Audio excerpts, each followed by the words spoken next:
ఏదైనా చూసినప్పుడు ఈజీ అనిపిస్తుంది, కాకపోతే చేసినప్పుడే తెలుస్తుంది దాని అసలు సంగతి. ఇంతకీ ఏమైందక్క అంటారా? యూట్యూబ్లో రీల్స్ చూస్తూ ఉంటే నాకు ఈ హెల్దీ రాగి పిట్టు కనిపించింది.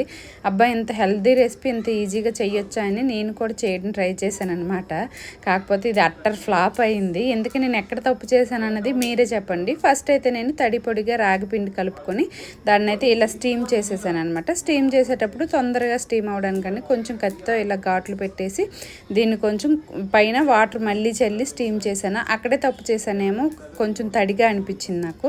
సరే ఇంకా తర్వాత స్టీమ్ అయిపోయింది కదని తీసేసి దీనిలోని ఇప్పుడు బెల్లం అలాగే కొబ్బరి కొంచెం నెయ్యి వేసి కలిపాను అనమాట. నాకైతే టేస్ట్ బాగానే అనిపించింది, కానీ ఎందుకో కొంచెం తడిగా అనిపించింది. సర్లేండి, ఒకసారి అలా జరుగుతూనే ఉంటుంది. ఇంతకీ అక్క బాగా వచ్చేసారని అడుగుతున్నారు కదా, బాగా వచ్చారా లేదన్నది రేపు షార్ట్లో చెప్తాను. అంతవరకు వీడియో నచ్చితే లైక్ చేయండి, మన ఛానల్ని సబ్స్క్రైబ్ చేసుకోండి. టాటా.